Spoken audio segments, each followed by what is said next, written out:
Capítulo 36. O perigo do conhecimento especulativo. Um dos maiores males que acompanham a busca do conhecimento, as pesquisas da ciência, é a disposição de exaltar o raciocínio humano acima de seu real valor e sua devida esfera. Muitos tentam julgar o Criador e suas obras mediante o imperfeito conhecimento que possuem da ciência. Esforçam-se por determinar a natureza e os atributos e as prerrogativas de Deus e condescendem com teorias especulativas com relação ao infinito. Os que se entregam a esse ramo de estudo estão pisando terreno proibido. Suas pesquisas não produzirão resultados de valor, só podendo ser prosseguidas com perigo para a alma. Nossos primeiros pais foram induzidos ao pecado mediante a condescendência com o desejo de conhecimento que lhes fora vedado por Deus. Procurando adquirir esse conhecimento, perderam tudo quanto valia a pena possuir-se. Se Adão e Eva nunca houvessem tocado a árvore proibida, Deus lhes haveria comunicado conhecimento sobre o qual não haveria pousado qualquer maldição de pecado, conhecimento que lhes haveria trazido perpétua alegria. Tudo quanto eles obtiveram, por dar ouvido ao tentador, foi o relacionarem-se com a ciência do pecado e seus resultados. Por sua desobediência, a humanidade foi afastada de Deus, e a terra foi separada do céu. Apliquemos a nós esta lição. O campo a que Satanás levou nossos primeiros pais é o mesmo a que ele está hoje em dia seduzindo os homens. Está inundando o mundo de aprazíveis fábulas. Por todos os meios ao seu alcance, tenta os homens a especular com relação a Deus. Busca assim impedi-los de obter a seu respeito aquele conhecimento que é salvação. Ensinos espiritualistas que minam a fé em Deus e em sua palavra estão atualmente penetrando as instituições educativas e as igrejas por toda a parte. A teoria de que Deus é uma essência que penetra toda a natureza é aceita por muitos que professam crer nas Escrituras. Mas, se bem que revestida de belas roupagens, essa teoria é perigosíssimo engano. Ela representa falsamente a Deus, sendo uma desonra para sua grandeza e majestade.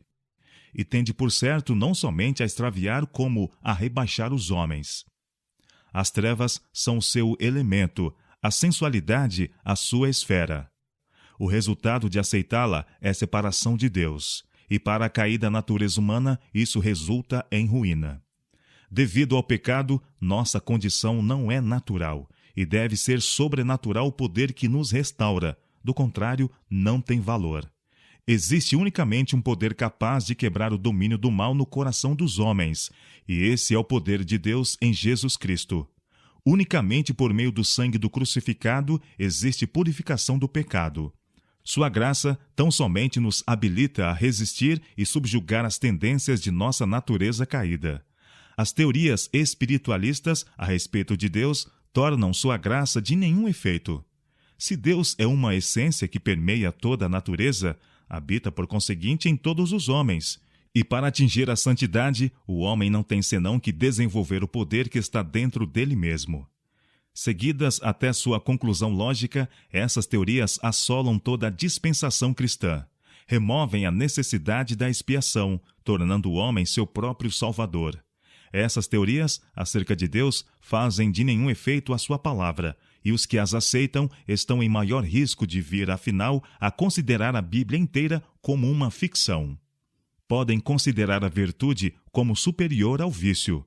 Havendo, porém, excluído a Deus de sua devida posição de soberania, põem sua confiança no poder humano, o qual, sem Deus, é destituído de valor.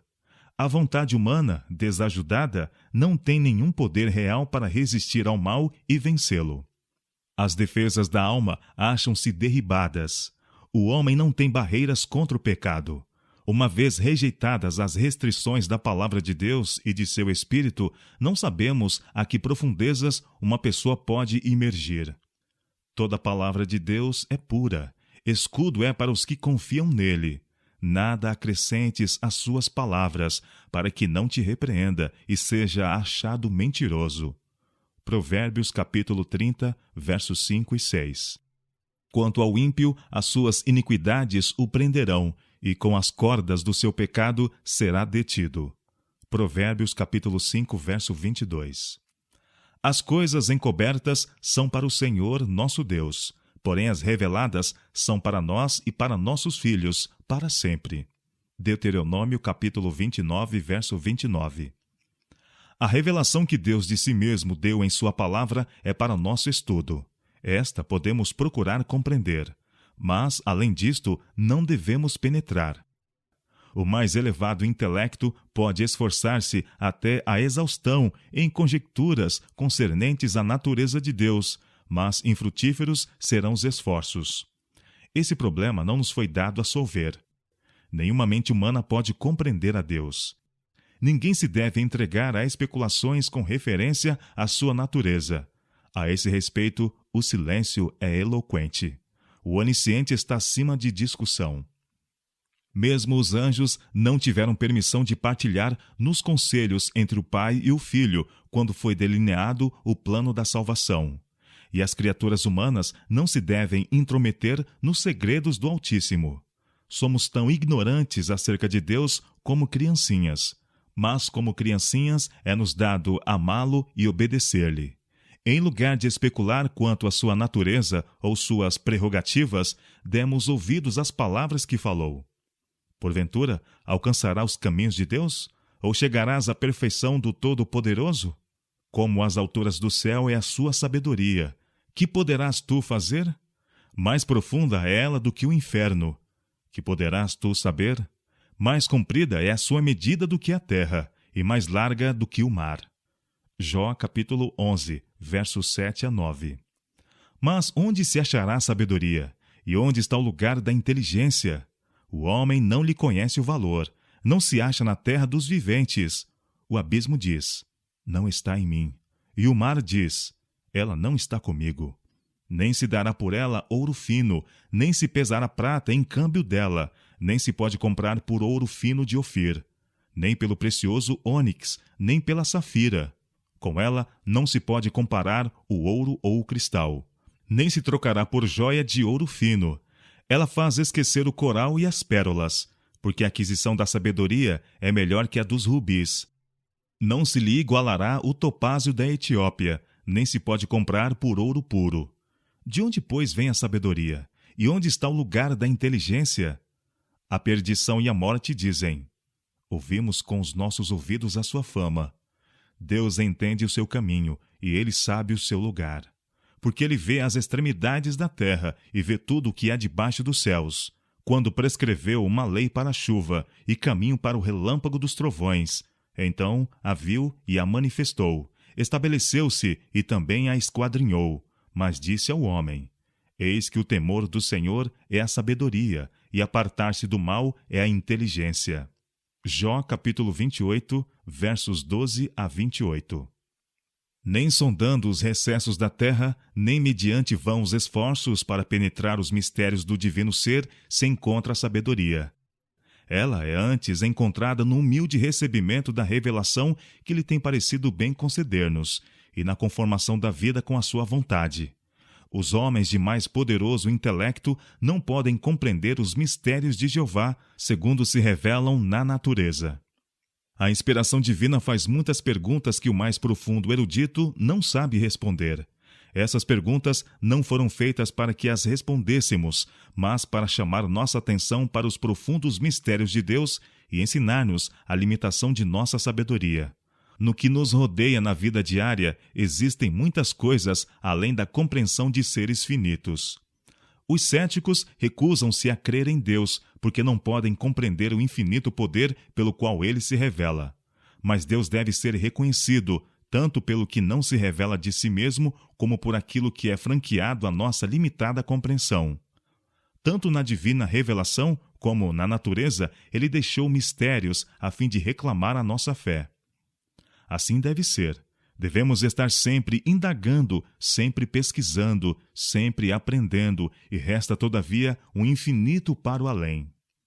Quem mediu com o seu punho as águas, e tomou a medida dos céus aos palmos, e recolheu em uma medida o pó da terra, e pesou os montes e os outeiros em balanças? Quem guiou o Espírito do Senhor? E que conselheiro o ensinou? Eis que as nações são consideradas por ele como a gota de um balde, e como o pó miúdo das balanças. Eis que lança por aí as ilhas como uma coisa pequeníssima. Nem todo o Líbano basta para o fogo, nem os seus animais bastam para holocaustos. Todas as nações são como nada perante ele. Ele considera-as menos do que nada e como uma coisa vã. A quem, pois, fareis semelhantes a Deus? Ou com quem o comparareis? Porventura não sabeis? Porventura não ouvis? Ou desde o princípio se vos não notificou isso mesmo? Ou não atentastes para os fundamentos da terra?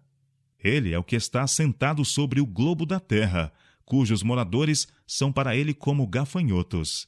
Ele é o que estende os céus como cortina e os desenrola como tenda para neles habitar. A quem, pois, me fareis semelhante? Diz o Santo. Levantai ao alto os olhos e vede quem criou estas coisas, quem produz por conta o seu exército, quem a todas as chama pelo seu nome. Por causa da grandeza das suas forças e pela grandeza do seu poder, nenhuma faltará. Por que, pois, dizes, ó Jacó, e tu falas, ó Israel? O meu caminho está encoberto ao Senhor, e o meu juízo passa de largo pelo meu Deus? Não sabes, não ouviste que o eterno Deus, o Senhor, o Criador dos confins da terra, nem se cansa, nem se fadiga? Não há esquadrinhação do seu entendimento. Isaías capítulo 40, versos 12, 13 a 18, versos 21, 22 e 25 a 28. Aprendamos, das revelações dadas pelo Espírito Santo a seus profetas, a grandeza de nosso Deus. Escreve o profeta Isaías. No ano em que morreu o rei Uzias, eu vi o Senhor assentado sobre um alto e sublime trono, e o seu séquito enchia o templo. Os serafins estavam acima dele. Cada um tinha 6 asas, com 2 cobriam o rosto, e com 2 cobriam os pés, e com 2 voavam. E clamavam uns para os outros, dizendo: Santo, Santo, Santo é o Senhor dos exércitos, toda a terra está cheia da sua glória. E os umbrais das portas se moveram com a voz do que clamava, e a casa se encheu de fumaça. Então disse eu: Ai de mim, que vou perecendo, porque sou um homem de lábios impuros, e habito no meio de um povo de impuros lábios, e os meus olhos viram o Rei, o Senhor dos exércitos. Mas um dos serafins voou para mim trazendo na mão uma brasa viva, que tirara do altar com uma tenaz, e com ela tocou a minha boca e disse: Eis que isto tocou os teus lábios, e a tua iniquidade foi tirada, e purificado o teu pecado. Isaías capítulo 6, versos 1 a 7. Ninguém há semelhante a ti, ó Senhor. Tu és grande, e grande é o teu nome em força. Quem não te temeria a ti, ó Rei das nações? Jeremias capítulo 10, versos 6 e 7. Senhor, tu me sondas e me conheces. Tu conheces o meu sentar e o meu levantar. De longe entendes o meu pensamento. Cercas o meu andar e o meu deitar, e conheces todos os meus caminhos. Sem que haja uma palavra na minha língua, eis que, ó Senhor, tudo conheces. Tu me cercaste em volta e puseste sobre mim a tua mão. Tal ciência é para mim maravilhosíssima, tão alta que não a posso atingir. Salmo 139, versos 1 a 6. Grande é o nosso Senhor e de grande poder, o seu entendimento é infinito. Salmo 147, verso 5. Os caminhos do homem estão perante os olhos do Senhor, e ele aplana todas as suas carreiras. Provérbios capítulo 5, verso 21. Ele revela o profundo e o escondido, e conhece o que está em trevas, e com ele mora a luz. Daniel capítulo 2, verso 22. Por Deus são conhecidas todas as suas obras desde a eternidade. Atos capítulo 5, verso 18. Quem conheceu a mente do Senhor, ou quem foi seu conselheiro? Ou quem lhe deu alguma coisa primeiro e se-lhe-á recompensada? Porque dele, e por ele, e para ele são todas as coisas. A ele seja a glória por todos os séculos. Romanos capítulo 11, versos 34 a 36. Ao Rei dos séculos, imortal invisível, aquele que tem, ele só, a imortalidade, e habita na luz inacessível, a quem nenhum dos homens viu nem pode ver, a qual sejam honra e poder sempiterno. 1 Timóteo capítulo 6, verso 16. Porventura não vos espantará sua alteza? e não cairá sobre vós o seu temor? Jó capítulo 13, verso 11. Porventura, Deus não está nas alturas dos céus? Olha para a altura das estrelas, quão elevadas estão. Jó capítulo 22, verso 12. Porventura tem número os seus exércitos? E para quem não se levanta a sua luz? Jó capítulo 25, verso 3. Faz grandes coisas que nós não compreendemos, porque a neve diz, cai na terra, como também ao aguaceiro e a sua forte chuva. E ele sela as mãos de todo o homem, para que conheçam todos os homens a sua obra. Também com a umidade carrega as grossas nuvens, e espargem a nuvem da sua luz. Então ela, segundo o seu prudente conselho, se espalha em roda, para que faça tudo quanto lhe ordena sobre a superfície do mundo habitável, seja para correção, ou para a sua terra, ou para beneficência que a faça vir. A isto inclina os teus ouvidos, atente e considera as maravilhas de Deus. Porventura, sabes tu como Deus as opera e faz resplandecer a sua luz da sua nuvem? Tens tu notícia do equilíbrio das grossas nuvens e das maravilhas daquele que é perfeito nos conhecimentos? Ou estendeste com ele os céus, que estão firmes como espelho fundido? Ensina-nos o que lhe diremos, porque nós nada poderemos pôr em boa ordem por causa das trevas, e agora não se pode ver o sol que resplandece nos céus. Mas, passando o vento e purificando-os, o esplendor de ouro vem do norte, pois em Deus há uma tremenda majestade. Ao Todo-Poderoso não podemos alcançar. Grande é em poder, porém a ninguém oprime em juízo e grandeza de justiça. Por isso o temem os homens. Jó, capítulo 37, versos 5 a 7, versos 11 a 16, versos 18, 19 e 21 a 24. Quem é como o Senhor, nosso Deus, que habita nas alturas, que se curva para ver o que está nos céus e na terra? Salmo 113, verso 5. O Senhor tem o seu caminho na tormenta e na tempestade, e as nuvens são o pó dos seus pés. Naum, capítulo 1, verso 3. Grande é o Senhor e muito digno de louvor, e a sua grandeza inescrutável. Uma geração louvará as tuas obras a outra geração, e anunciará as tuas proezas. Falarei da magnificência gloriosa da tua majestade e das tuas obras maravilhosas. E se falará da força dos teus feitos terríveis, e contarei a tua grandeza. Publicarão abundantemente a memória da tua grande bondade, e cantarão a tua justiça. Todas as tuas obras te louvarão, ó Senhor, e os teus santos te bendirão. Falarão da glória do teu reino, e relatarão o teu poder, para que façam saber aos filhos dos homens as tuas proezas, e a glória da magnificência do teu reino. O teu reino é um reino eterno.